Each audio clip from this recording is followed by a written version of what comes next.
And Lawal will jump as Brian Kersey's going to throw it up. Brian Kersey, Mike Wood, Jamie Luckey are three officials in our second quarterfinal matchup. North Carolina by an eyelash over Virginia Tech a few moments ago, and now it's Florida State and Georgia Tech's turn. Here is Tony Douglas. Georgia Tech, you cannot let Tony Douglas beat you by himself in this ball game. Make someone else do it, but don't let Tony Douglas get off early. Kitchen on the outside. They work it around the perimeter and lob it inside. Tough catch. And knocked out of bounds. 14 seconds on the shot clock. Florida State, the longest, tallest team in Division I basketball. Allaby at 7'1". They go 6'9", 6'9", 6'11", 6'9", and all of them play. And a steal by Lewis Clinch on the inbound. He's got Mo Miller with him. Give and take, and Clinch with a slam on the end of it. Something you don't normally see out of him. He's usually shooting outside. And a good give up by Mo Miller, a kid that basically played the last 2 months with a mask because of nasal surgery and a concussion. Yesterday didn't have that mask, and his elevation as a passer really took off. Here you see the steal by Clinch, and then he and Maurice Miller play catch on the way down court. Just an easy 2-on-1 drill that you do every day in practice from the time you're about a 5th grader. Pass that ball back and forth, shoot the 6th grade layup. A shot inside. Tough offensive rebound and off the glass. Allaby ties it at 2. Brett, he doesn't know how good he's going to be or can be. 7'1", redshirt freshman. He's all of 7'1". Long, just still a baby in terms of understanding the game. Shumpert, the freshman for Georgia Tech, has started all year. Allaby is a guy that just makes those plays over the top of you. There's nothing you can do about it at 7'1". He's long, he's agile. He's got great flexibility in his hips and his knees, all those things you look for in a future pro. Tough inbounds pass to Lawal, and Allaby picks up the foul on Gani Lawal. There you see the height of Etchefu and Allaby. Singleton's not exactly little. He's 6'9", too. The Leonard Hamilton squad comes in as the number 4 seed, and they've done it on the defensive end of the floor in a league that's built for high-powered offense. Florida State rattled off 10 wins this year on the defensive end of the floor.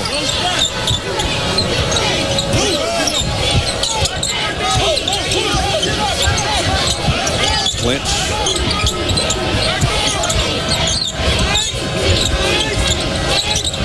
Jumper gives it off to Clinch. He had an opening. Now he found himself a little better spot, but he missed the jumper on the baseline. Comes free to Mo Miller. He'll try a 3. Wasn't even close. And last touch by Peacock. Paul Hewitt, his 9th year at Georgia Tech.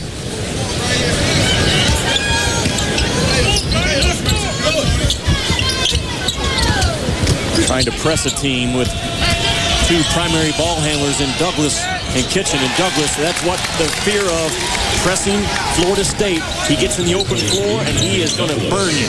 Just going to say, see how good that works? Yep, not very well, did it, pardon? So if you're the head coach, you turn the assistant and say, I told you not to do that. Be pressing these guys. Exactly. Lawal put it on the deck, and now the backdoor pass is intercepted by Douglas. And then Gani Lawal picks up a cheap foul on top of it. What a great defensive play by Tony Douglas, the defensive player of the year in this league. Lights you up offensively, and when his guy went backdoor, Brad, he did an outstanding job of making sure the inside hand opened up to the basketball and rips that ball away. Whoa. Nice look down low. I thought he was going to take the shot. Singleton got the pass down low, and the foul underneath. Watch Tony Douglas on the backdoor cut. Not an easy play to defend, and you see him turn and pivot, turns his back to the passer, but immediately, boom, swings that arm around and gets it automatically in the passing lane. Textbook defense by Tony Douglas. Uche Etchefu, senior, at the free throw line. He's a good free throw shooter. In fact, in ACC games, he's 45 out of 49 from the stripe. That's not bad. You know, he's still not 100%. He had knee surgery last summer, and he battled a bad back throughout ACC play. I stayed up till 1:30 in the morning watching the instant classic between UConn and Syracuse and also practicing how to say his name.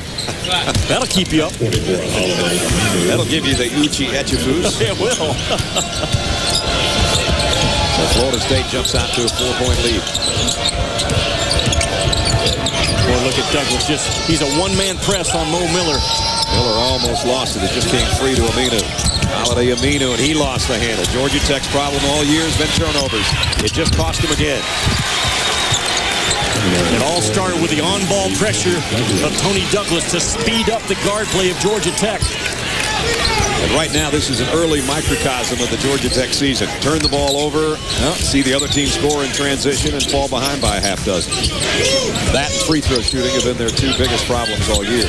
Georgia Tech better run really good half-court offense. They're not going to get a lot done, I don't think, off the bounce against this team that is so long and so well-schooled on position. They better set screens, hold them an extra count, work to get each other open like that. There it is. That's what they need to do. He had 5 threes yesterday. Lewis clinched for a career-high 32, and he's got the first 5 of the ball game for the Yellow Jackets.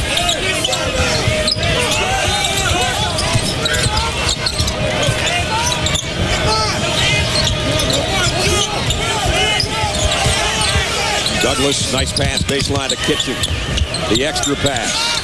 Three-pointer on the way, and it's good for Singleton. Brad, it was the extra pass, and it was the right pass at the same time, and that's a great combination.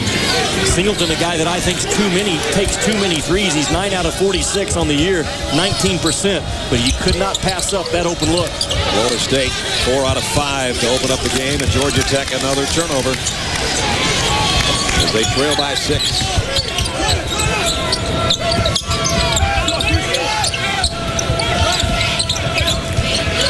Good motion offense out of Florida State. Some random ball screen action. Florida State turns it over. Palming call on Kitchen. Well, Tony Douglas showing why it was Defensive Player of the Year and runner-up to Ty Lawson for Overall Player of the Year. Some tough defense. And when they turn it over on the other end, he knows how to get down court in a hurry as well. Seminoles come in as the number 4 seed in the ACC tournament. 22 in the country. And they've got an early 6-point lead on Georgia Tech. These two teams met February 5th in Tallahassee. The Noles won that one 62-58. Of course, Florida State had a first-round bye yesterday, so this is their first action. Georgia Tech put 86 points on the board to beat Clemson yesterday. Florida State comes in 23-8, 10-6 in regular season conference play. Excellent resume with wins over Florida, Clemson twice, Miami. Played the socks off of Pittsburgh early in the season. Duke stung them twice. That's a matchup problem for Florida State. They are solidly on my NCAA jet. Just looking to move up a few rows and not move back a few rows right now. Jumper picked up his dribble, and he's having trouble getting rid of it. Brad, you have to run offense. You can't just be random in your offensive attack against Florida State. They're too big, they're too long, they're too well drilled, they're too disciplined. You got to screen, you got to move, you got to make sure you're unselfish. With gold jersey today, you better go pound the white jerseys and get your teammates open. Well, right before the timeout, we had a palming call, carrying the ball on Florida State, and Shumpert just did the same as Georgia Tech has its 4th turnover. Lance Stores checked in for Georgia Tech. Right now he's guarding Kitchen. Kitchen allows Tony Douglas to get off the basketball and play the 2 guard at least half of the time on the offensive end. Stores does a nice job as soon as he gets in there, coming up with a steal. Lynch looking for a pick he might let fly. His long arms got in the way of Chris Singleton. Yeah, that's the problem. He's being guarded by a guy that's just as quick, and he's 6'9". He let it go anyway and missed the 3.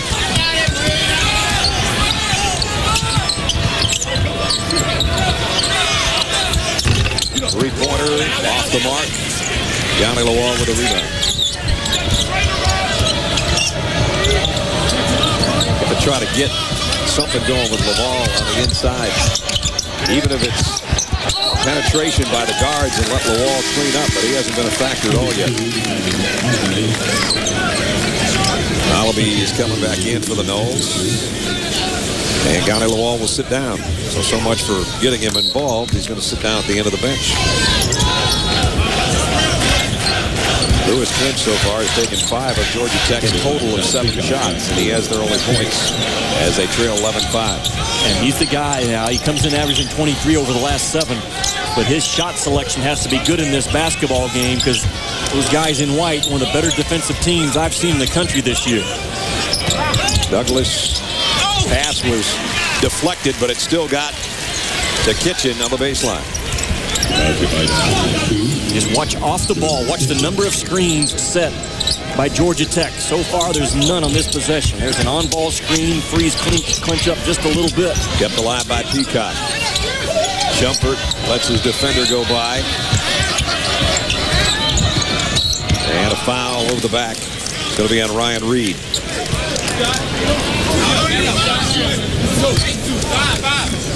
Leonard Hamilton, the ACC Coach of the Year. I think he'll be in a lot of conversations for National Coach of the Year. I mean, his team is picked 10th in the ACC, and they rattle off 10 wins. I think they have the look of a club that can certainly get to that Sweet 16, if not beyond. Bill Self will be in that conversation as well. John Calipari, I think, should be in the conversation. Leonard Hamilton, I think he'll get a lot of votes. Shumpert missed it on the baseline. And then coming back in there, Kitchen is going to foul Aminu, who got a loose ball.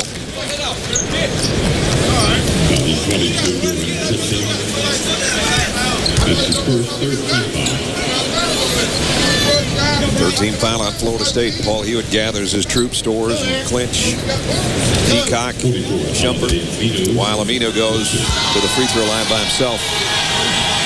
Paul Hewitt said that his kids, regardless of only winning 2 games in ACC play, they've done a good job of hanging in there and continuing to compete and believe that they can win basketball games. And it is not easy. You look up and you only have 2 wins out of your last 16 coming into this tournament. So I salute Paul Hewitt and his staff keeping their kids from getting their dauber down. Aminu got 1 or 2. Douglas just impacts about every possession of a basketball game on the offensive end and certainly on the defensive end. And he's quick on the dribble. Yes, he is. He just has that special look. First 7 minutes I've watched him play, that's what you're supposed to look like. Reed gives it up to Mercy. The extra pass. Now Kitchen trying to get it inside. Good defense by Georgia Tech. With 2 on the shot clock. And a shot clock violation as DeMercy missed a 3. So Georgia Tech closes down defensively. Forces Seminoles to turn it over. Brad, they have defended well enough this year to win more ball games than 2. Their sputters have been on the offensive end, but you hold opponents to 42% from the field in this league. It tells you that Georgia Tech is capable of locking you down.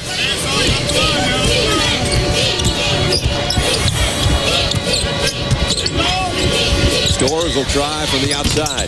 3 rims out, and Reed with a rebound. Your first shot better be good against Florida State because with all that length around the rim, you're not going to get a lot of second opportunities. They double team Douglas to Mercy.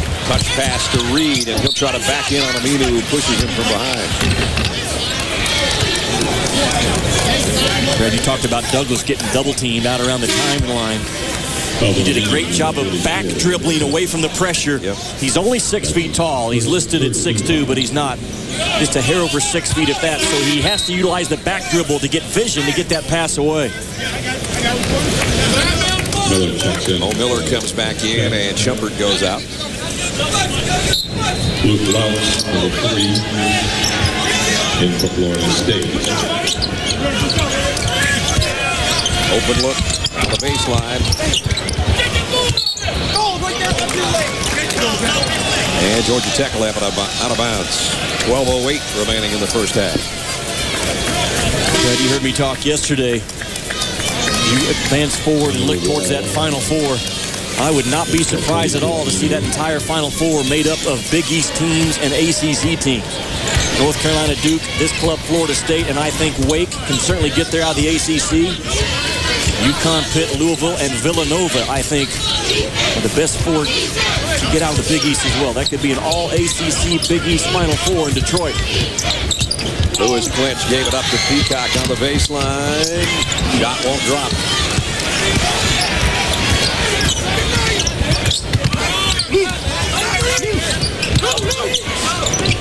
Inside. Give to Olive, and he's got 4. They can wear you out in the two-point territory of the floor, Florida State, on both ends of the court. Johnny Lawal finally got a look down low, and that's what he did with it. Why they haven't done that more in the early going, I'm not quite sure. Well, that's a big-time shot, isn't it, out of Lawal at 6'9" over the 7'1" long wall of Alibi.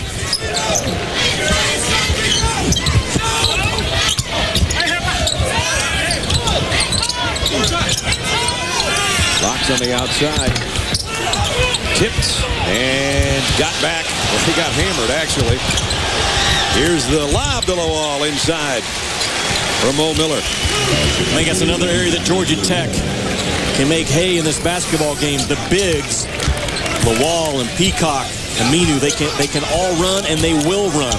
Something I think they need to try to do more of in this game. Mo Miller had 8 assists yesterday in the win over Clemson. That was a dandy, and he had a couple other ones like that to Lawal yesterday.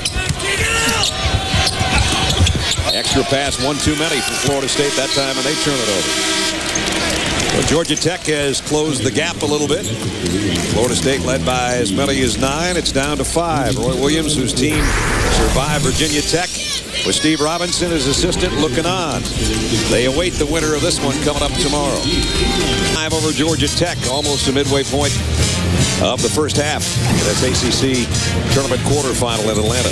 When Florida State puts their hands together right here at the end of a huddle, they say TDT. Tony Douglas time.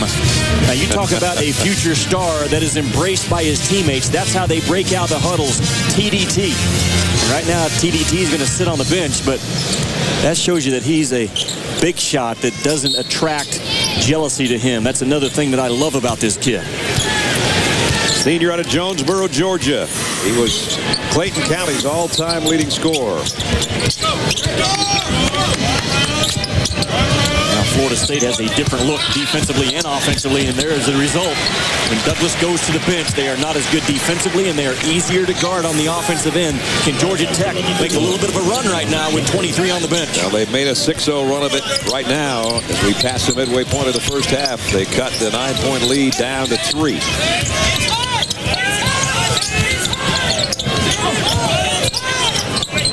Kitchen on the outside, airmail.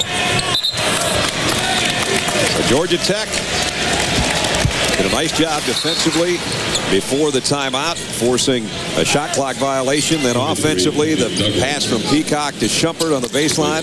And with Tony Douglas on the bench, they have made it a 3-point game. Shumpert, a guy that he played in the Jordan All-American game last year. He knows how to score. What made that play, Brad, he took his defender just one step higher, and as soon as the defender took one step higher with him, bam, right to the rim. You have to have a counter to the pressure that Florida State puts on you, and those back cuts are certainly one way to have a counter. Lewis Clinch got a touch that time, but gave it up to Peacock. Now Miller on the dribble. Peacock from the outside, rims it out. Well, you talk about a rebound. Olive, doesn't take much for him to look like he's jumped 10 feet in the air. That's a great point, because he starts off, about 9 feet when he raises his hands up, if not higher. Here he is offensively on the other end, but he walked with it. That's okay, big fella. And he played just 10 games last year, then got hurt. So from January to March, all he was allowed to do in practice was just shoot 10, 12-foot shots. He has a really soft touch facing the basket. Got a medical red shirt out of that shortened season last year. Georgia Tech again with an opportunity to cut it down to 1 or tie it if they should hit a 3. And this guy can hit threes, but they know that. Florida State defensively. Down low, Peacock hook shot. Hipped. Johnny Lawal. And I believe Lawal was fouled trying to put it back up there. And the ACC Championship, part of Championship Week, presented by Dick's Sporting Goods on ESPN tonight. Number 2 seed Wake Forest against Maryland. 3rd seed Boston College and Duke will have at it. From Atlanta in the 56th annual ACC tournament at the Georgia Dome. This is the problem. It's an adventure. Yeah, it is. And it's not just Johnny Lawal, it's the whole team. Fred, you look back at that bracket that we're working our way through right now in Atlanta. I think this tournament pretty much wide open for the teams that remain. Ty Lawson, I don't see any scenario that he plays this weekend in Atlanta, and that did not come out of Roy Williams' mouth. With the 10-minute conversation that I had with him, when you piece A plus B plus C equals D, Ty Lawson ain't going to play in this tournament, and there's no reason for him to. They are a number 1 seed in the NCAA regardless of what happens to them in Atlanta. Get him healthy is the bottom line. And as much tradition as there is in this event, and you'd like to add another ACC tournament championship to your trophy case, if you will, in Chapel Hill, you'd really like to add that really big trophy to your trophy case. And Rick Barnes made a statement about this the other day involving the Big 12 tournament. He said, you know, we beat each other's brains out all year, and why are we really even in these conference tournaments? Because everybody's goal is to win the NCAA championship. That's right. Roy Williams is not the biggest fan of conference tournament play either. And he was not hired at North Carolina to win the ACC conference tournament. He was hired to hang national championship banners, and he understands it. He doesn't shy away from it. Of course, they already won their regular season crown and are the number 1 seed. Johnny Lawal, man, this kid's just growing up game by game. He's got a long way to go. He's only a sophomore, but he does some things that I think sometimes amazes him that he did. And he has made it a tie ball game.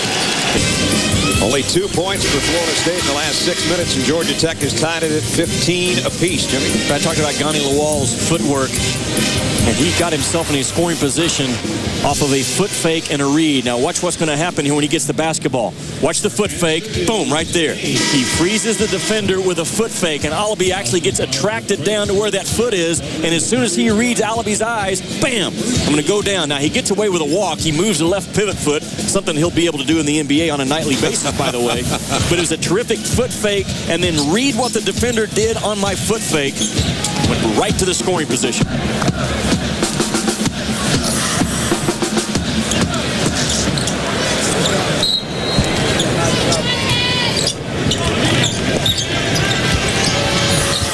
Georgia Tech with an opportunity to lead. Their only lead was at 2-0 at the beginning of the ball game. Lob underneath, an errant lob and a turnover by the Yellow Jackets. I do not like throwing lob passes against a team as long as Florida State. Not to mention cross court like that. Exactly. And the Noles gave it right back. Well, Florida State started 6 out of 9 from the field. Only 3 turnovers, and since then they're 0 for 4 with 5 turnovers. So Georgia Tech's defense keeping them in this ball game as well as it should.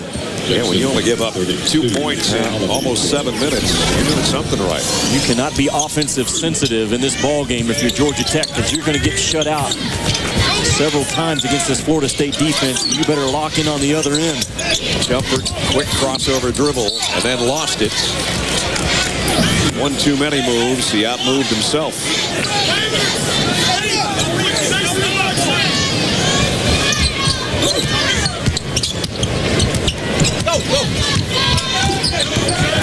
I think Tony Douglas doesn't have some confidence. He's being trapped in the backcourt by long-rangey guys, and he's telling everybody, get out of my way.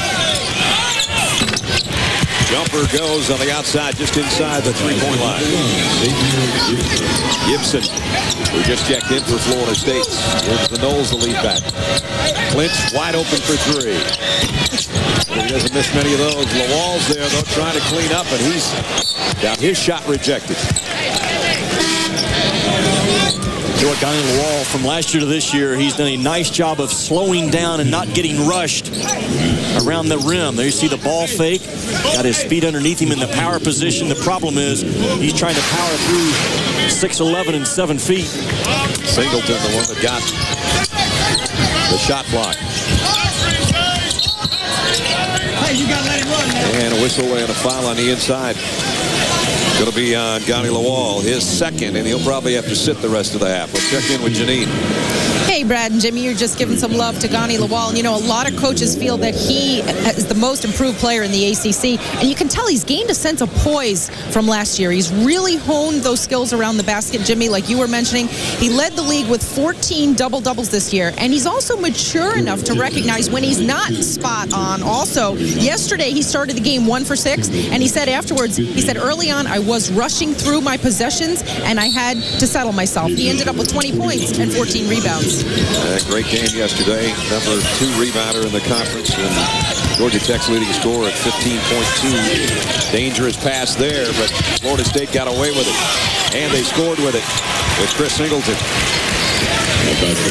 They jump back in front by 4. Brad, Gani Lawal also in physical condition this year compared to last year. He can only play 17, 18 minutes a game as far as playing hard. He can now go 30, 32. He's really committed himself in his diet, his exercise program, everything about him. Look at this guy. Tony Douglas has got 6. And after time, the score 6 straight for Florida State.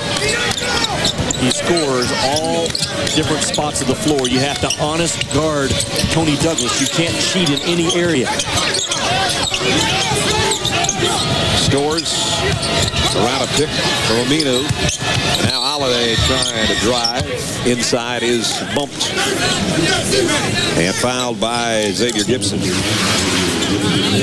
We talk about a high-risk pass, but when you're throwing it to a 6'9" guy that can really jump, you can get away with some high-risk passes. And, that's the luxury Tony Douglas also has as a small guard, all that length to throw it to. Oh, that time he went for a steal, and Brian Kersey says, yep, but you grabbed him. Douglas picks up the foul. Brad, he's the defensive player of the year in this league. And if you're going to have that name tag beside you, you have to have a commitment every possession to fight it. And through the first almost 15 minutes of this ball game, he loves to play defense. You can just see it. He's the kind of guy that if his guy touches the basketball, it hacks him off. If his guy scores, he feels like he's let the entire Seminole Nation down. 2 of the starters for Leonard Hamilton and 3 of the guys that have already played today are Georgia natives. Tony's from Jonesboro, Chris Singleton's from Canton, Georgia, and Jordan DeMercy's from Norcross, where he played with Gani Lawal. And I wonder if Leonard Hamilton's name is on a short list at the University of Georgia.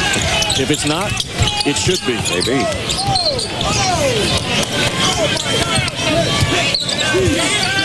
21-17. The Stores 2 free throws, cuts it back to a 4-point cushion.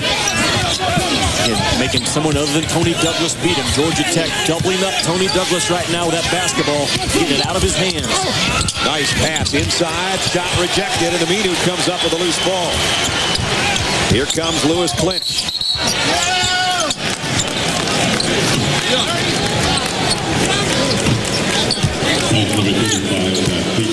Zach Peacock with the offensive foul. That's the second one on Peacock. Boy, Aminu quick off of his feet, kept his body off the offensive player, then runs it down in the corner.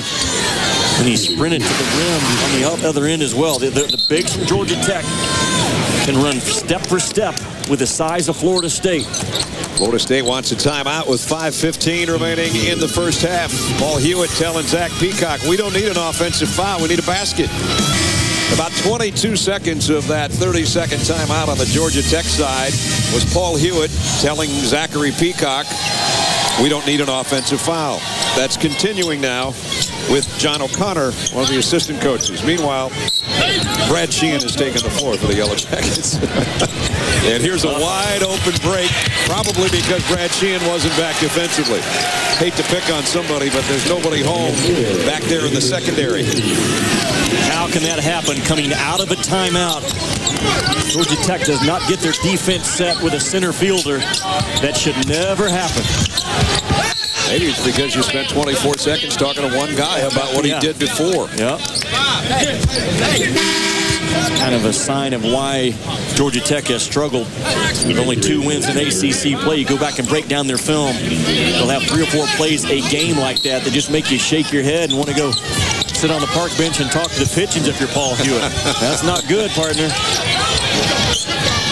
This guy yesterday had the folks at Centennial Olympic Park sitting on the park bench talking to the pigeons going, man, can he shoot? Yes, you're right. The pigeons were agreeing. Yes, they were. And when birds start agreeing with you, you know you've had a good game. Lewis clinched with a 3, made it a 3-point game. They're really working hard on Tony Douglas, Georgia Tech, in the half court. Keeping the ball out of his hands. Oh, Miller somehow tracked that ball down, and then Mike Woodson stepped on the sideline. Lewis Clinch yesterday had a career-high 32-point game. Here he is letting the defender walk by, back step, and drops his second triple of this afternoon's game. A great ball fake. He got that ball up and stopped it. He really sold it like a real shot. Exaggerated it. Knew where he was on the floor. Inside, Kitchen. He's got 4. Junior college kid that had to sit out the first 9, getting eligible. Then he had to get himself into shape. Nice. Very trustworthy guy along with Douglas in that backcourt. Brad Sheehan got his own way short arm miss back, and now Tony Douglas in the open court against Clinch. Scores it. You know, Clinch made a mistake defensively and tried to run side by side with Tony Douglas. Douglas is a scorer. And any time that the defender is even with him, it's advantage 23 in white. If he's even, he's leaving. Yes, exactly. Here's Storrs. And tapped away by Douglas on a breakaway again. Back-to-back baskets by the Defensive Player of the Year, Tony Douglas. 14 fast break points, and all of a sudden, the Noles have matched their biggest lead, 29-20. 3:31 remaining in the half. Brad Sheehan has his shot blocked. And then on the other end, you better get back, and you better get back in a hurry. The NCAA tournament lives on ESPN HD. Can you believe it? From the opening tip-off to the final bucket, follow all the madness, including wall-to-wall basketball from the first round. Anything can happen, and any team can win as the brackets narrow on the road to the Final Four. The NCAA tournament begins March 18th live on ESPN HD. 29-20. Florida State in front. Quite a player right there, Jimmy. Number 23. I told you during the first TV timeout of this game, my first time to see Tony Douglas in person, he's the best defender I've seen this year. And it's not by chance that he's the Defensive Player of the Year in this league. And he does it, Brad, in all areas. On ball, off ball. He's got it now. Jumper's the guy that tipped that miss in by Aminu. Cross-court pass, another dangerous one, and again they got away with it. Georgia Tech just trying to scramble up the game a little bit. Forcing Florida State to have other guys make shots besides Tony Douglas, and it's working. Brad Sheehan, 7-foot redshirt sophomore, came up with a rebound there.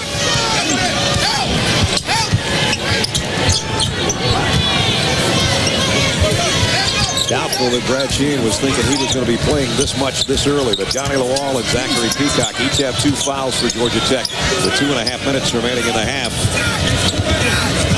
Jumper not drags it back outside. 6 on the shot clock. Spins in the lane. And he's fouled with 4 on the shot clock. He's going to the free throw line. Leading Georgia Tech 29-22. Brad, Tony Douglas so well schooled defensively in just the basic principles. He got a steal a minute ago. See them both. He sees the basketball, and his man is over here. He sees them both. That puts him in prime position to get that hand closer to the basketball in the passing lane and go to the other end. He saw them both by looking straight ahead, something you're taught at a young age, and not a lot of guys continue to carry it with them through their college career. How about the way he used the left hand to keep the guy from possibly being able to get a hand back on it? Yep. And Shumpert at the free throw line.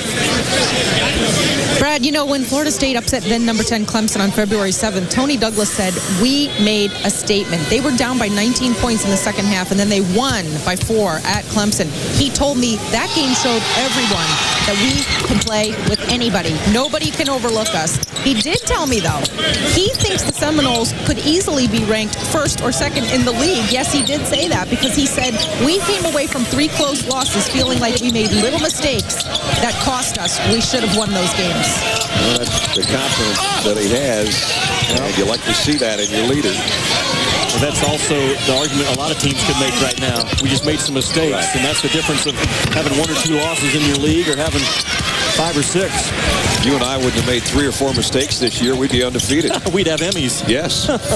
So close. Just that close. So far away. Shumpert picked up his dribble and looking for help. Minute and a half remaining in the half. 6-point Florida State advantage in a low-scoring affair here in our second quarterfinal Friday matchup.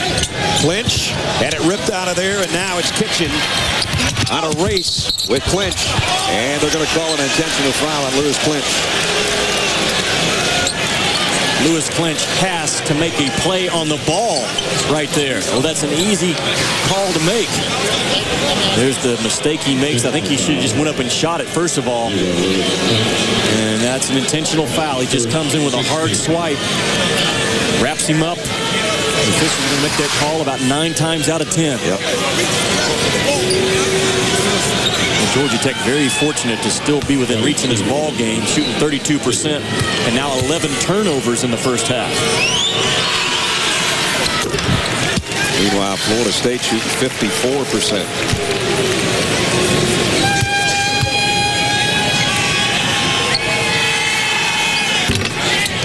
Kitchen got 1 of 2.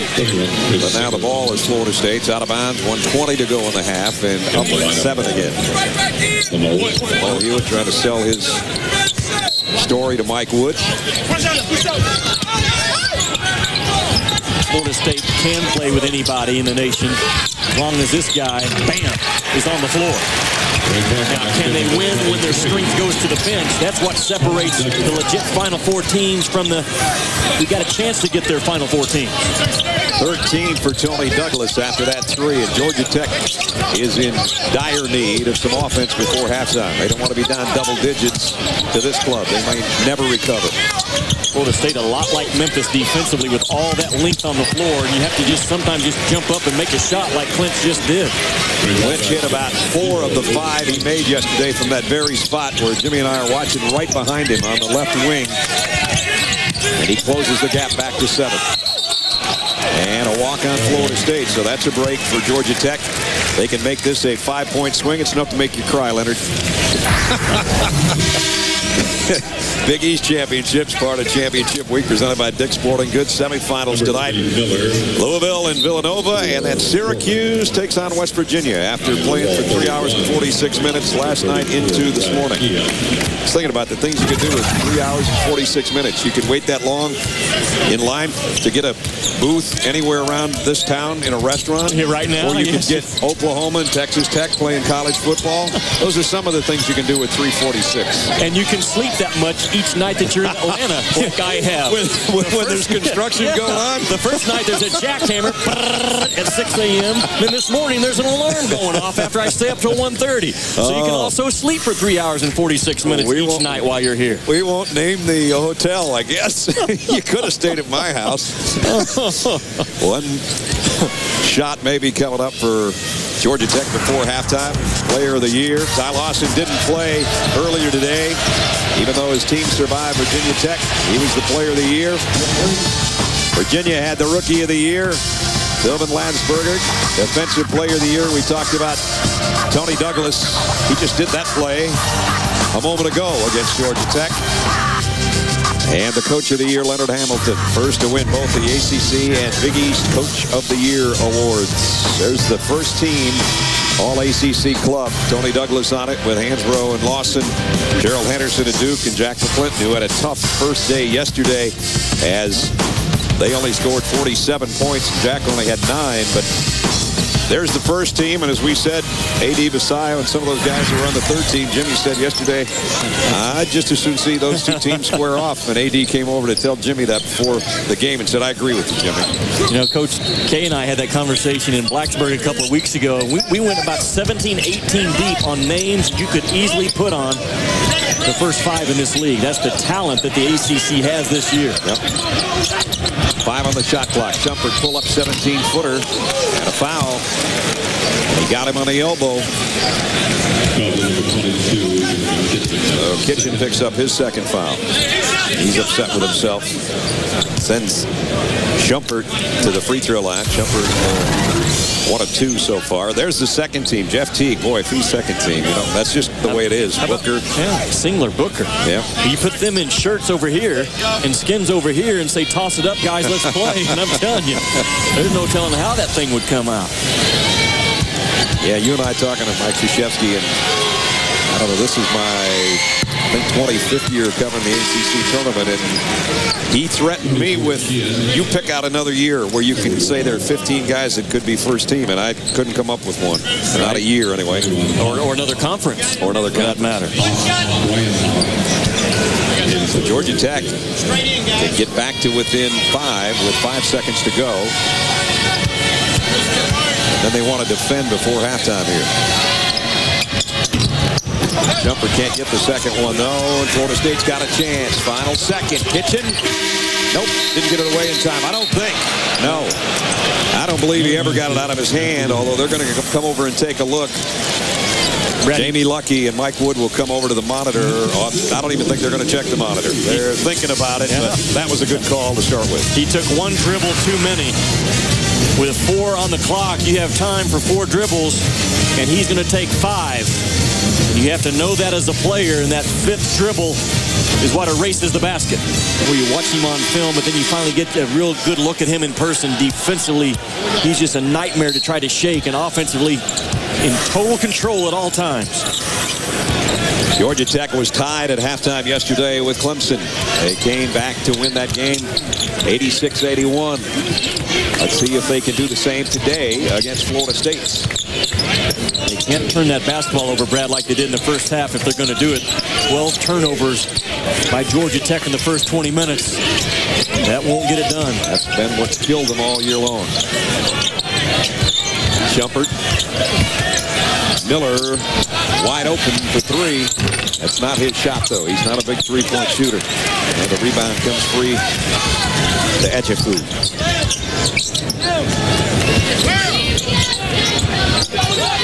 Going for the steal is Shumpert. Peacock had foul trouble earlier in the ballgame. He doesn't want to pick up a third one, as Florida State calls a timeout. Just 51 seconds into the second half of timeouts. Florida State by 6. Like to get Lewis Clinch more involved. He said him trying to make plays off the dribble is not his thing. Another reason they got to get those screens working better, Brad. Yeah, Tony Douglas had a couple of steals in that first half. He has 152 in the last 2 years, 62 on this season. Clinch picks up his second foul, and they don't want any more foul trouble at Georgia Tech. Clinch has got 2. Zachary Peacock and Johnny Lawal each with 2 in the first half. And that's Lawal on the right of your screen, guarding on the inbound play from Douglas. Douglas got it right back after being the trigger man. And here's Clinch. Georgia Tech, the 2-on-2. And another turnover.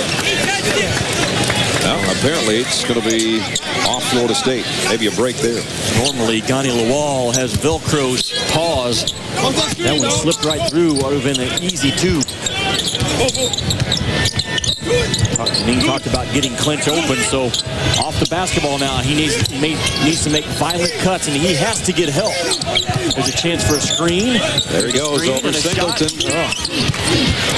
That's been the problem, though. You got a guy that's about 6'3", trying to shoot over a guy that's 6'9". Brad, even that screen wasn't as good as it could have been.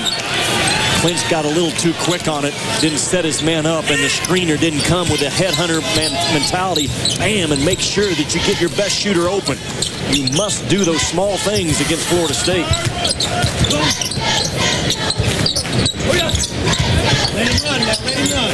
Kitchen on the outside. Feeds inside to the big guy. And it wasn't pretty, but it was effective. Alabi's got 6. Good job by Alabi not to travel with the basketball because he was in a lot of contact. Sometimes when you're 7'1" and young, you can really get too much of a hurry, and he didn't. Well, Miller had to go to the deck to get rid of that pass down to the wall. He's only taken 4 shots today. Won't get a shot there either. Another Georgia Tech turnover. Kitchen the other way, and he gives it right back as Zach Peacock came up with a steal. Comfort, the freshman, trying to calm things down a little bit for the Yellow Jackets.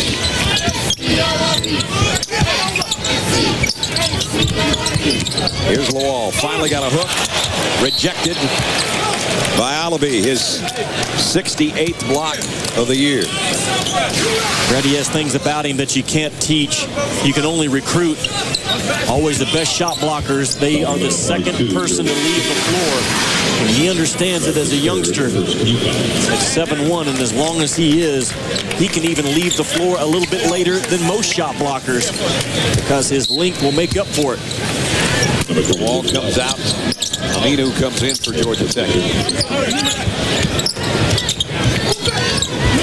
Aminu drives the lane. And a foul on Florida State.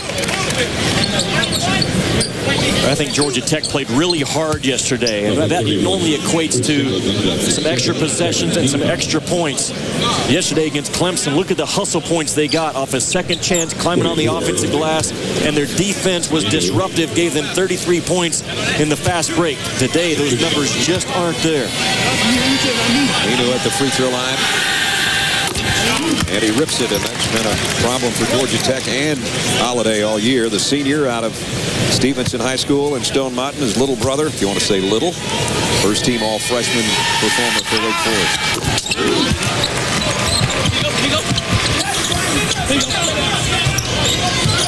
6-point advantage for Florida State. They're trying to trap Douglas in the backcourt, and they can't get to him. It's too quick. Peacock, though, digging for his second steal of this half. Nice hustle by Zachary Peacock, and Florida State turns it over. Just when I talked about their lack of hustle plays, they come up with one. Foul on the Noles. Laux picks up his second foul. You don't want more turnovers than field goals. That's not a good sign. You and I have never done a game yet where the team wins when they have that ratio. Nope. And I've always said, call me if it happens. That's sort of like in football. If you get 2 punch blocks, call me if you win. Right. Georgia Tech just hanging around like lunch breath. Can they pull off the magic, though? One more afternoon. They have to win this tournament to get to the NCAAs. Nice little floater by Tony Douglas, who's got 15 to lead all scorers.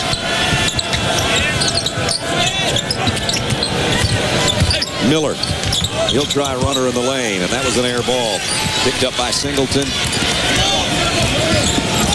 Now it's Laux on the baseline. Gives it up inside. Nice dish. Ejifu.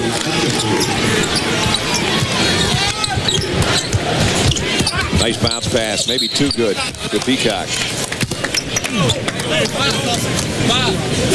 You know, all good guards can do what Tony Douglas did that last time, too, and that's that little teardrop Tony Parker type shot where you just go, oh, I'm just going to pull up and not have an offensive foul and go over the top of it. So, Brad, we've seen him impact the game as a passer, as a defender. He's a three-point shooter. His stroke looks good. He can get all the way to the rim. He can also knock down that little 8-footer. This is the thing Georgia Tech did yesterday. Lewis Clinch just did on that last play, getting the pass to Aminu. When they start worrying about where Lewis Clinch is, if he becomes an assist man, it eventually will open it back up for him to shoot, which it was the case against Clemson. Oh, man. Alabi, nice dish by Laux. A little bit like that Memphis offense where they just drive and throw it up in front of the rim. Let the big come in and hammer it home. Well, that's a play that Florida State could use more often than they do with all that length that they can throw at you in that 6 to 8 foot radius. Shumpert for three. Iman Shumpert. Not a big three-point shooter, but a timely one right there. Good three-quarter court pressure by Georgia Tech, just trying to change the pace a little bit of what Florida State's got going right now. 15-18 remaining in the ball game. Big guy underneath gets a little love and a little sugar from Laux. That deserves a pat on the noggin. I know Florida State shooting 60% from the floor. That's not hurting their cause at all. You look at teams yesterday that I think played their way out of the NCAA tournament. Well, off the out-of-bounds, Douglas, they isolate him, let him go to work. Providence, Miami out of this league. K-State, UNLV, New Mexico, Rhode Island, Northwestern. I think they all played their way out of the NCAA consideration. Kentucky just did it today by losing. They're bound for the NIT, I believe. It would be interesting if both Arizona and Kentucky are not a part of the NCAA tournament this year. End of long strings. Yes, it sure would. String of 24 straight for Arizona, by the way. Lance Stewart comes in for Georgia Tech. He's out there with Shumpert, Lawal, Aminu, and Clinch, who gets it on the inbounds. And he's going to put it up. And got it. Two-pointer. Just inside the three-point line for Lewis Clinch. And a foul on Iman Shumpert. Lewis Clinch rolled his ankle late in the game yesterday. Yep. And came back to play and finish it off, but you wondered 24 hours later, how would that ankle respond? And I have not seen any signs of it bothering him in this basketball game. He got 13 points to lead Georgia Tech in scoring. He didn't get in the lineup until mid-December. He missed the first semester due to academics. So the last month of the season has been the high point of his senior year, without a doubt. Checking to see if it's a two or a three-pointer. You have to zoom in to see that one. Yeah. Now that's just... I don't know if you can see any light in Lewis's right foot between that and that line or not. And they're going to say two-pointer.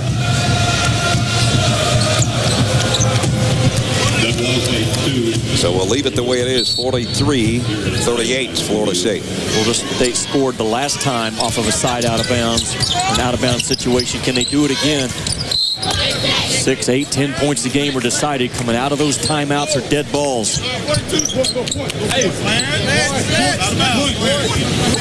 Douglas now will trigger. Again, he'll have those long arms of Johnny Lawal to deal with.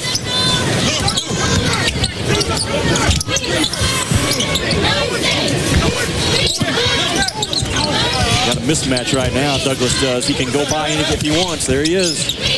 And there it goes. As soon as Georgia Tech switched out and got it big, Florida State went right to Tony Douglas and made sure that he attacked. 9 out of 11 for his 19 points. Clinch, long three. Got it. Oof. That's great range. 4th 3 by Lewis Clinch. Keeping Georgia Tech in it. This is the same story as yesterday. Without Clinch, Georgia Tech doesn't beat Clemson.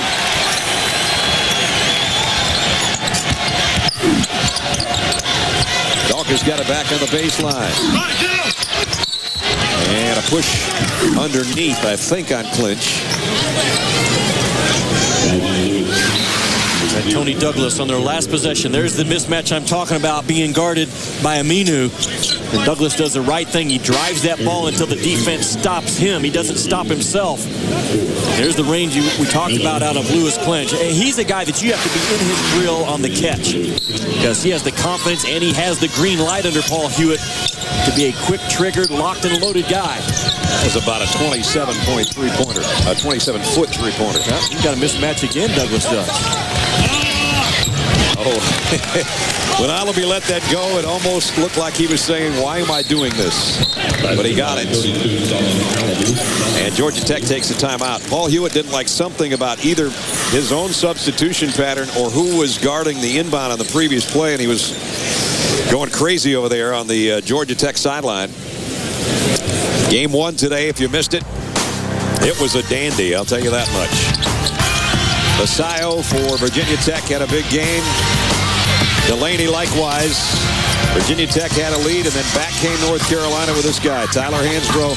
He scored the last 6 points of the ball game for North Carolina, and they survived it. That's the best way you can put it, because right at the end, DeSio actually had a three-pointer. So without Ty Lawson, North Carolina was able to win, and with that, they're the #1 seed. They advance to tomorrow's first game on semifinal Saturday against the winner of the Florida State-Georgia Tech game, which we're seeing right here.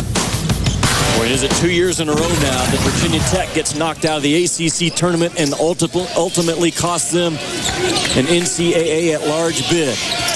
If so, you talk about an unlucky draw, having to play your way through North Carolina 2 years in a row to get in the big dance. Oh, dangerous pass. Now Clinch found an opening from a loose ball, but he missed the three. And the ball will be Georgia Tech's.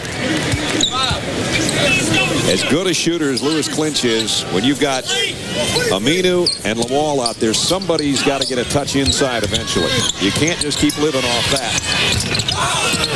Well, that's the way to get a touch, get a rebound, but he lost it off his foot. And out of bounds to Florida State. You know, I'm a little surprised with all the length that Florida State has on the floor. This year in ACC play, their rebound margin is even for the year. They're the 7th best rebounding team in the ACC with all those 6'10", 6'11 guys. A little bit of a surprise. There, Reed wasn't looking for the pass, and then he picks up the foul as well. It was one of those situations where the guard was getting it to the big, and he was heading toward the basket, and it hit him right in the chest. Georgia Tech gets a freebie on the turnover by the Seminoles, and the foul as well.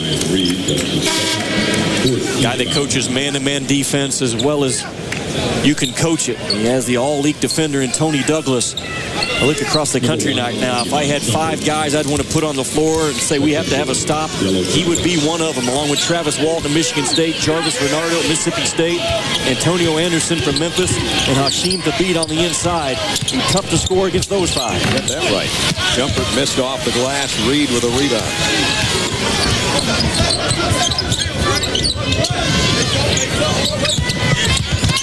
Baseline drive and a beauty by Xavier Gibson. Lead goes back to 8, matching the biggest of the second half for Florida State. Just another 6'11", 255-pound guy that Leonard Hamilton could put on the floor. Ron Shumpert knocks down the outside jumper, 11 for the freshman playing in his first ACC tournament. There's a foul on Laux. Georgia Tech gets the ball back. Slow to get up is Shumpert. Again, I love the footwork of the bigs of Florida State. This is a 6'11 guy using a power move and a finesse finish, and that is not easy. He made it look easy, but that is not an easy play for a guy with his size. Mo Miller goes out. Lance Storrs comes back in, so Georgia Tech has a little more size in the backcourt on the floor right now with Shumpert, Clinch, and Storrs. Having trouble getting the ball in, though. Finally into Ghani Lawal. Shumpert's going to take a 3. Rebound, Florida State. Chris Singleton cross court to the kitchen. He's wide open. He turned down a triple. Florida State's in their power mode right now, trying to pound it inside and get caught for a moving screen. On Ryan Reed, his 3rd foul.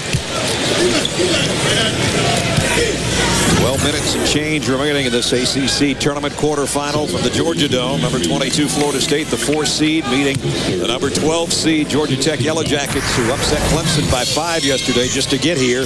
The winner gets top-ranked North Carolina tomorrow in the first semifinal game. North Carolina, a win over Virginia Tech earlier. Here's a three-pointer on the baseline, and it's Clinch. Lewis Clinch has now got 5 threes for the second day in a row. 49-46. Lewis Clinch is really working hard, Brad, without the basketball. He's playing the game in different speeds off the ball, which all great shooters do. Here's Gibson. Wide open jumper on the baseline. Georgia Tech's going to get the rebound and a chance to slice into the three-point lead. Clinch is feeling it now. He's asking for the ball all the way down court. Of course, that draws the attention of his defender, Chris Singleton, again. Here he is running around screens. They switch off on him. They've got Reed on him now. Lawal inside. Loose ball is going to come to Florida State. And Douglas leaves it for Kitchen, and it's blocked by Aminu. And he's got an open man, but a whistle.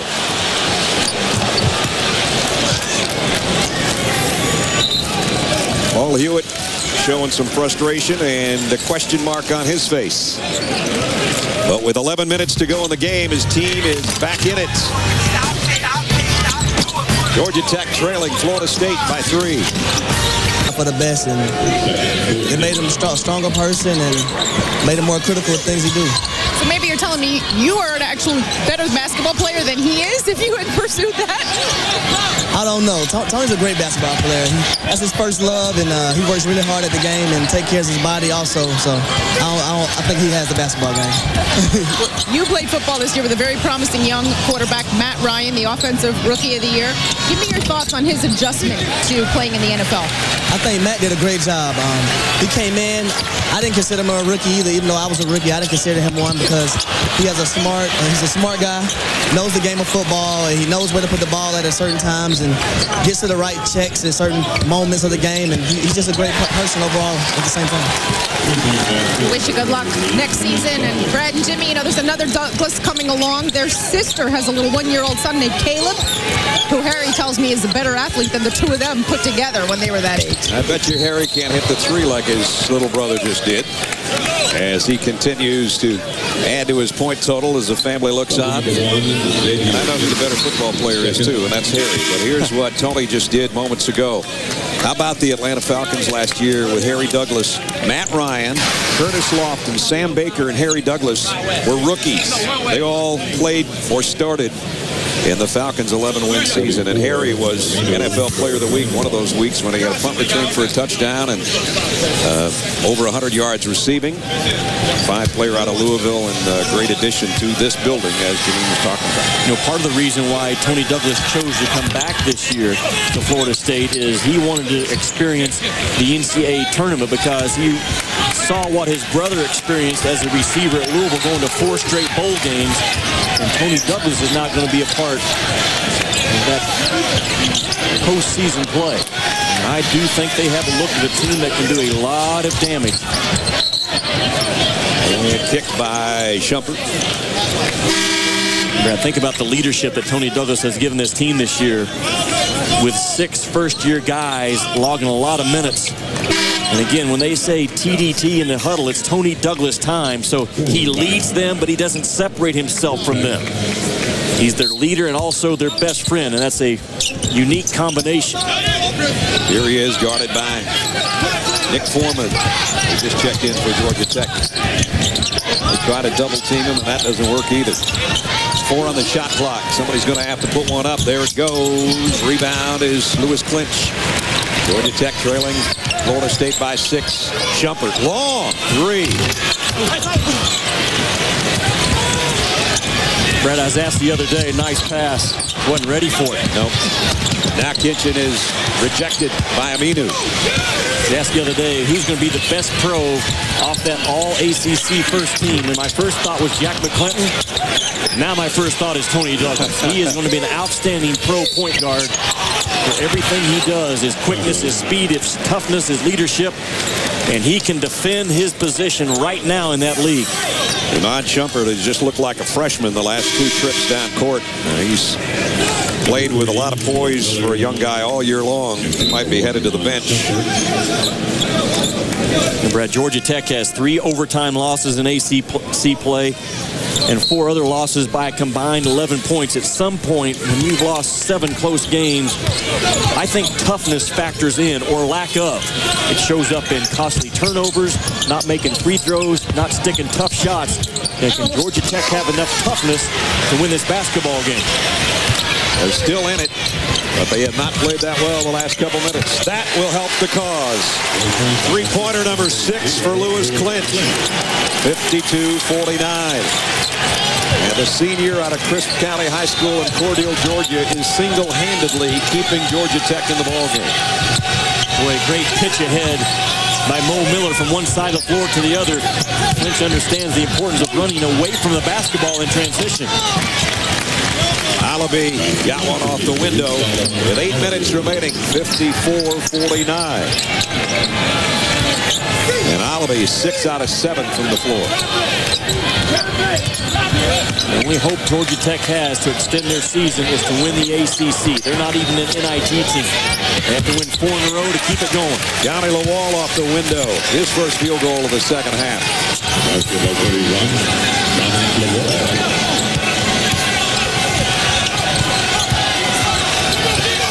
Trouble in the backcourt. Douglas got the pass ahead, though, to Singleton. Even when Douglas is in trouble, in his mind, he's not in trouble. Right, exactly. You know what I'm saying? Yep. You don't get him out of the speed that he wants to play. Get you. Rebound comes off to Lawal. Collision between a couple of Seminoles. Georgia Tech's got numbers. Clinch goes straight up with it. And look out. Ooh. That's some hustle Bobby Bowden would appreciate. Yeah. Those two guys just took out each other with a crossbody. That's how you're supposed to play in March when you're Florida State. You're already on the NCAA jet. You're just trying to move up a couple of rows. 4:51, 7:08 remaining in the ball game. Had it not been for Lewis Clinch, Georgia Tech wouldn't be this close. 6 more threes today. He's taken 15 three-pointers. He's hit 6 of them. But coming into this game, Lewis Clinch had hit 50% of his last 65 three-pointers. He's not afraid to keep shooting.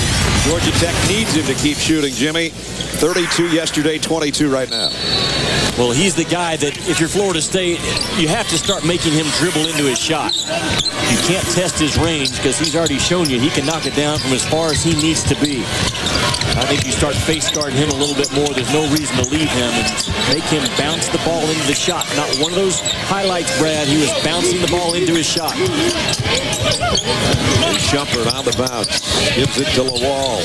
Johnny Lawal trying to work baseline and had his shot rejected out of there by Alabi. The leading shot blocker for the Noles just stuffed one on Johnny Lawal, his second of the afternoon, and then the hook shot on the other end. That's strong. Boy, great deep touch by Alabi off the transition. Georgia Tech didn't defend him early. Allowed him to catch it about 7 feet in front of that rim. Lawal having second thoughts. He's going to try it anyway. And this time he goes up and he'll go to the free throw line. I'm really intrigued watching Solomon Alabi play. If I'm a pro scout, a lot of things this guy does with just natural instincts, Brad. He's still learning the game. Keeps his body off of you as a shot blocker. And there's the two-footed touch in the paint. And the soft touch for a 7'1" guy shooting a little jump hook. Impossible to block that shot. Lawal will go to the free throw line. Janine mentioned leading the ACC in double-doubles this year. He had 10 points and 11 rebounds when these two teams met in the regular season. Free throws are not his strong suit, but he knocks that one down. Mo Miller comes back in for Georgia Tech, and Uche Echefu returns in for Chris Singleton. Johnny Lawal played right here locally at Norcross for Coach Eddie Martin up there. They won, 3 or 4 state titles in a row. He was Mr. Basketball in the States. And he got both free throws. Georgia Tech has the next great one coming out of this state next year. He will sign in April. Derek Favors, earlier this week, was named the Naismith Award winner for high school basketball. The elite award, individual level. Shumpert almost got a steal on the inbound, and now it's going to be a foul on Maurice Miller.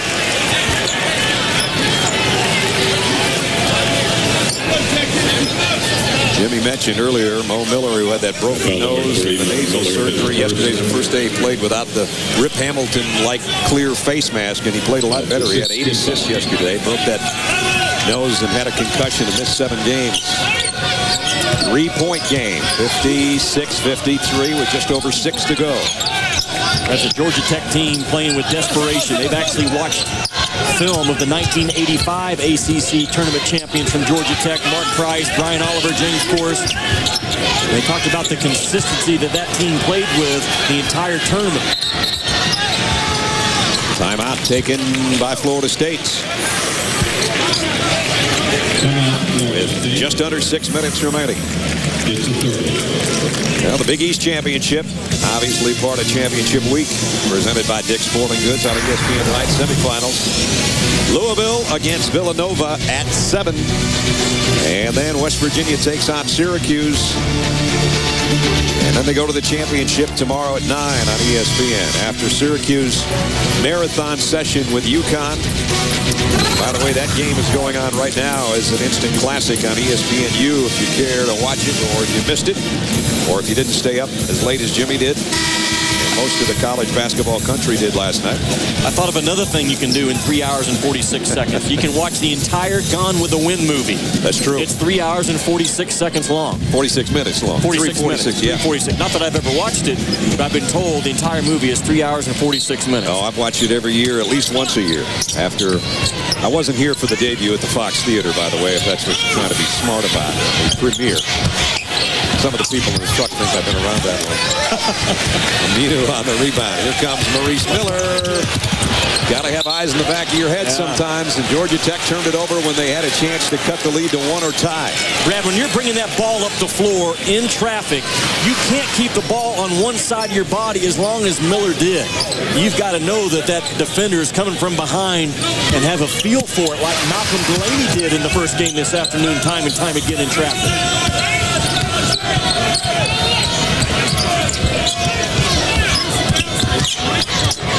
Oh, Miller is face guarding Tony Douglas, just not leaving him hugged up like third-grade defense. That's one way you can slow Douglas down. Somehow he got the rebound, and he's going to put the shot up and score a 3. Just as soon as you don't face guard him, he burns you. 25 for Douglas. And Florida State with another steal, and Georgia Tech another costly turnover at the 5-minute mark. Are you tough enough if you're Georgia Tech to close out a close game? You have not been able to do it in ACC regular season play. Turnovers, free throws, making tough shots, defending without fouling. All the things that equate into toughness for Paul Hewitt's club right now. Foul on Shumpert. That's going to send Tony Douglas to the free throw line, where he very seldom misses either. Now, he got just a crack. He's only about 6 feet tall, maybe 6.5. Kind of eyeball to eyeball with him when I stand next to him. But he just knows how to play the game. Not a gambler defensively. He's a lockdown guy. Loves to defend. He impacts every possession. Coach K from Duke said the same thing about him about a month ago, and watching him play, he impacts the game on every possession in some form or fashion. You know, the regular season game between these two teams, Tony Douglas hit a jumper at the 5-minute mark, and Florida State never trailed again. They're up 6 now. Lewis Clinch lets his man go by, backpedals, and fires another 3. 25 for Clinch, 25 for Douglas. Outcome still in doubt. 4:32 remaining. Brett, I don't think you can fly out of control at Lewis Clinch. That's not how you get a guy to dribble into his shot. You stay down and you attack him low under control. If not, he's just going to ball fake you, let you fly by, and then measure the rim. Again, can you make Lewis Clinch drive into his shot? Don't fly by him. This kid has played so well the last month. He's made himself some money probably playing somewhere in Europe. But let's talk about your jet. We're getting ready to take it to Tampa St. Pete, aren't we? We are. Can I sit in first class with North Carolina? You're right up there with me. You're right beside North Carolina, who's in first class out of the ACC on that NCAA jet. Wake Forest and Duke in business class. Duke may be hoping that somebody stumbles enough in first class that they could sneak up there and sit up there with the big dogs and coach out of this league. Clemson, Florida State, and Boston College, they are locks in that coach seating. Maryland and Virginia Tech still in standby. I'm going to leave Virginia Tech on the standby list, although they lost today because if things fell right, they could be the last team that gets on the jet. Things would have to fall perfect for them. They led a good portion of that game against North Carolina before losing today. Florida State misses off the window. Shumpert the rebound. 59-56. Aminu off the glass. Georgia Tech only down by 1. 4 minutes to play. Trouble getting the ball in, and Singleton had it ripped out of there by Lawal. Georgia Tech Clinch had the ball knocked away, and it comes free to Florida State. Big steal there and a wide open man, but Shumpert somehow got a hand on it. Clinch for the lead. Wow. Get the ball to Tony Douglas and let him get back control over this basketball game. What a play by Shumpert to save a guaranteed 2. Singleton. Too strong on the shot. The cleanup's not there, but the third time is. Etchefu's got 6. Eventually their size just wears on you, doesn't it? Yep. Not like Georgia Tech doesn't have their own size, but no one has the size that Florida State can put on the floor in college basketball right now. Chris Singleton almost got a foul called on him without the ball even being in the front court. He bumped Clinch right in front of Brian Kersey, who put the whistle in his mouth and didn't call it. And he dribbled into his shot. Aminu from 15. Trying to crash the glass, everybody. And the ball's out of bounds to Florida State.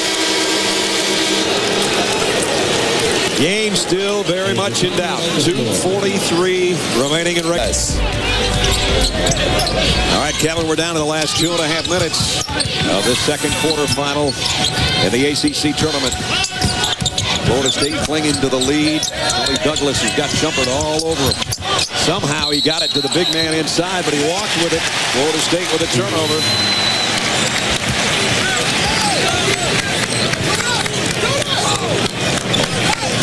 It is clinch time if you're Georgia Tech.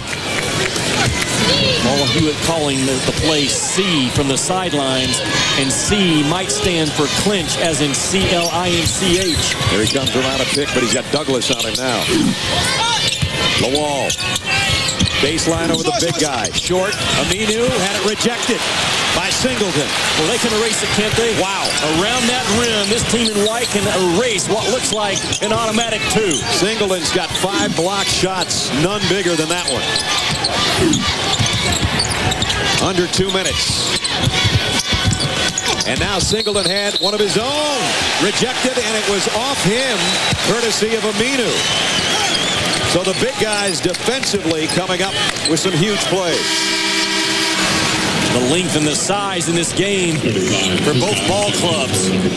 Georgia Tech leads the ACC in blocks per game at over 5.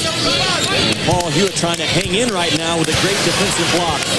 So Singleton with 5. That was the 4th block for Aminu. And it gives Georgia Tech another chance. Trailing by 3. That Clinch is going to really struggle to get looks with the best defender in the ACC on him, one of the best in the nation, in Tony Douglas. Tough lob underneath to Peacock, and he's fouled. Now, if there's a pretty fair free throw shooter among the bigs for Georgia Tech, it would be Zachary Peacock. Brad, if you're Lewis Clinch now in this ball game, Tony Douglas has now slid over and starting to check your breath. But he cannot give in. I think Lewis Clinch has to go back to being a good screener. You mentioned about it earlier, how he now needs to screen and get others open and then himself pop. And he has to make violent cuts. Georgia Tech cannot win this ball game if Lewis Clinch is held scoreless the remaining 134. I would be very surprised. And Tony Douglas knows it as well. And he's thinking, if I can lock down their best, we're going to advance. This is as close as it's been in a long, long time. Peacock can make it a one-point game. And does. 2 big free throws by Zachary Peacock. Johnny Lawal comes back in. Peacock will sit. All of a sudden, everybody standing up. It doesn't matter who you're cheering for. They're enjoying the last 90 seconds of this second quarterfinal. It's down to 1. Singleton's going all the way, and he had it stripped by Shumpert. And I think what we're seeing is the fans from North Carolina look around this arena. They are all rallying behind Georgia Tech. Obviously, Georgia Tech, the home team, and the Cinderella in all of this, coming in as the 12th seed. Only the 3rd team ever to win a first-round game as a 12th seed in the ACC tournament in its history. Yesterday by 5 over Clemson. Now they're hanging with the number 22 team in the country. Douglas misses. The putback's no good. The rebound going to be last touch by Singleton with 1:12 to go. What a Friday afternoon in the ACC, huh, partner? You're not kidding. North Carolina survived earlier on a missed 3 by Vasallo at the buzzer. And now Georgia Tech, the 12 seed. They have to win 4 in a row. It's never been done in the history of this deep, deep, tradition-rich league. What if there's some ghosts from Georgia hanging around this building from last year when the Bulldogs won 4 straight to shock the SEC? And remember, they finished that off on Georgia Tech's home floor at Alexander Memorial Coliseum. There might be some kind of ghostly thing going on down Northside Drive and Techwood Avenue. Some mojo. Could be. I would call it mojo. 61-60. We've had 2 great games. Don't forget 2 more to come later on tonight in the Atlantic Coast Conference. Jimmy and I and Janine have to hop on Jimmy's jet and head for, it could be hell when we get to Tampa. If we don't get there, if we don't get there, it'll be hell. Here's what it looks like. Tomorrow, North Carolina meets the winner of this one. Wake and Maryland tonight in the first game. Duke and Boston College in the nightcap. Obviously, Wake Forest and Duke have had a nice long respite before they have to play. Sometimes that's good, sometimes that's bad. As you and I slide out of the Georgia Dome, someone else slides in. Richard Vitale is that chrome dome right there. That dome right there? That's right. That's Dickie V's dome. There you are, partner. As if I haven't been talking enough the last 2 days. I was choked mercilessly by Vitale during one of our last timeouts. Just now recovering. There's a better look at him. Yeah. I don't know if there is a good look at him. He'll be raring to go now when he gets that microphone on in the ACC tournament. Yep. Georgia Tech is out of timeouts. 72 seconds remaining. That guy has been the big scorer for Georgia Tech again with 25, Lewis Clinch. Is he playing his final game in the old gold uniform of the Yellow Jackets, or can he pull a miracle out along with his teammates in what would be a come-from-behind effort? Georgia Tech's trailed by as many as 8 in this second half. Both teams in the bonus, so Florida State cannot foul right now. They just have to lock down and defend. A minute to play between the Yellow Jackets and the Seminoles. Tony Douglas stays on Clinch, and Clinch cannot get free. There's some freedom. Missed the 3, though. Rebound comes off to Kitchen. Kitchen out of control. Did he walk? Still no call. Yes, he did. He walked twice, and the second time he gets called for. There's the 2-step, and he slides along the sidelines, and I guess they get him for being out of bounds is what it is. Georgia Tech has life. 19th turnover suffered by Florida State. Georgia Tech on the floor. Clinch, Peacock, Lawal, Mo Miller, and the freshman Shumpert with the ball in hand. Here's Clinch guarded by Douglas. About a 12-second difference in the shot clock and the game clock. Greg Clinch is not going to beat you off the bounce. He's going to beat you off of a jump shot, and Tony Douglas knows it. Peacock baseline, got it! Zachary Peacock. Georgia Tech's in front. Timeout, Seminoles with 25 seconds to play.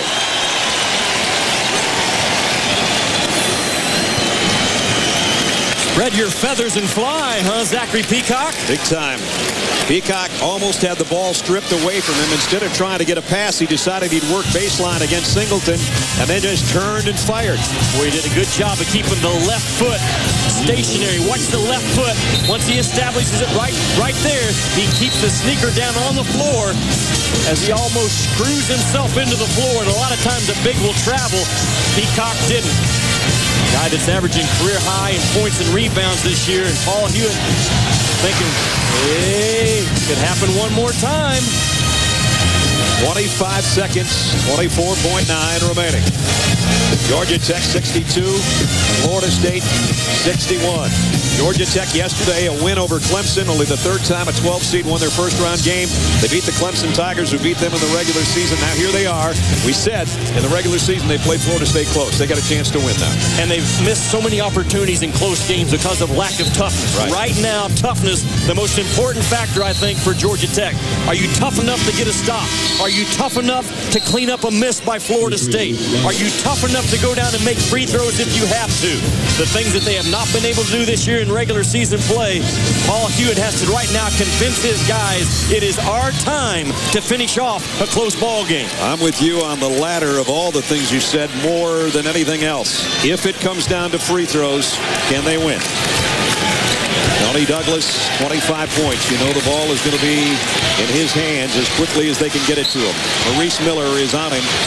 He's going to come around a series of screens and get the inbound pass in the backcourt. Georgia Tech by 1. Florida State trying to win it at the wire. Well, they missed Douglas.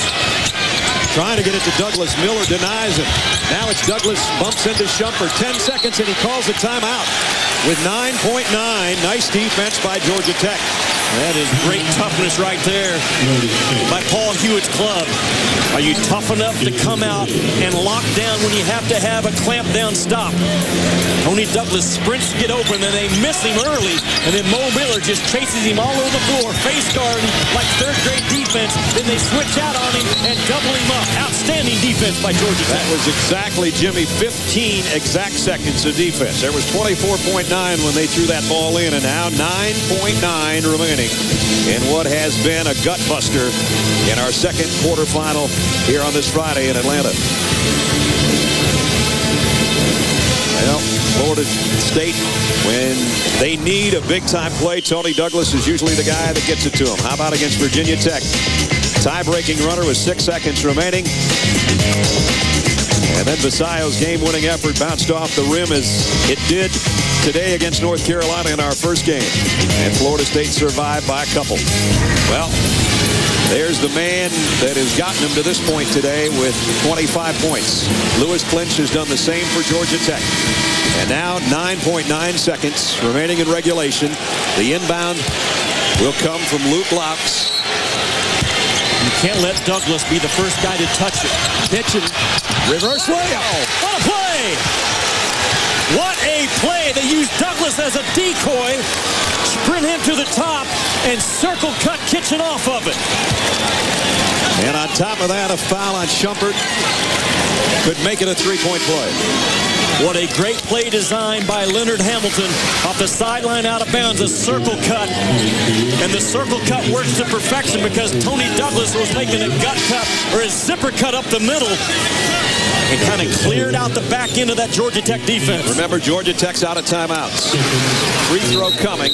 If he makes it, it's still just a 2-point game. Georgia Tech, if they get the rebound or get the ball out of bounds, will have 7 seconds to try to do something before the final buzzer. Derwin Kitchens, a 68% free throw shooter. And he got it. 3-point play, a big one. But it's a 2-point game. Here comes Shumpert. You got to go, Shumpert. Georgia Tech, he's got to hurry. He's going to take the shot himself, I think, if he gets a chance. Shumpert for the win. And he missed it. Florida State advances. And Shumpert took a long time getting that ball into the front court. Lewis Clinch never got a touch. Shumpert will remember that one for a long time. The freshman maybe took too much freshman time.